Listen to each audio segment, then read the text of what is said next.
We've got Mohamed El-Erian standing by, Bloomberg Opinion columnist, president of Queen's College, Cambridge. Mohamed, let's deal with the wow first. What did you make of that?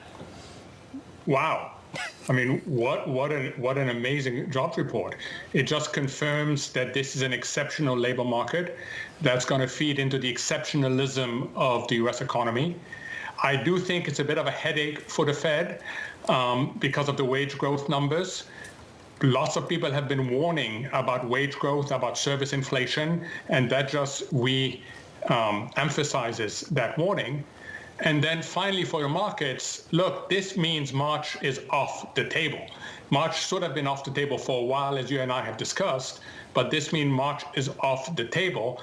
It also means that you are more likely to get the 3 cuts that the Fed has signaled, 3 to 4, rather than the higher number that the markets has been romancing. Do you think that May is potentially off the table too, Mohamed, given the fact that we're seeing wage pressures that are going in the wrong direction for the Fed?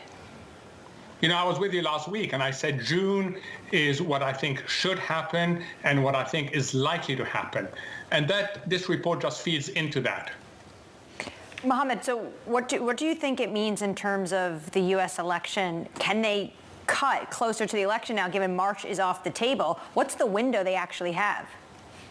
So Annmarie, I'm going to ask you whether you think the Fed is influenced by politics. I tend to believe the view that the Fed is apolitical and that they will do what they think is right.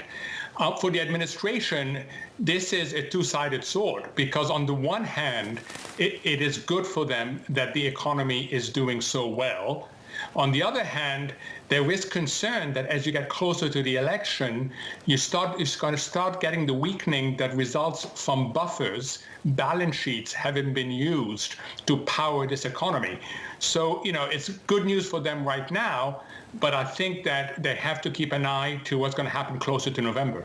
I'm looking through these numbers, and the revisions are just sort of stunning as well. I mean, everything is just being revised up to the upside, also just coming in hotter than expected. Mohamed, what do you make of that? The fact that people are getting it wrong, and they're not getting it wrong for the weakness. They're getting it wrong for the incredible strength under the hood that's behind some of the strength that we've seen so far.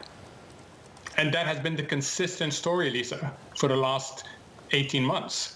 You know, I keep on reminding people that going into 2023, the consensus was recession. We ended up with a nearly 5% growth rate in the third quarter, 3.3% in the fourth quarter. Estimates suggest that strength remains. And pending corrections from Mike McKee, who's looking at the details, this at first sight, and I just had a very quick glance, looks like a very broad-based strength.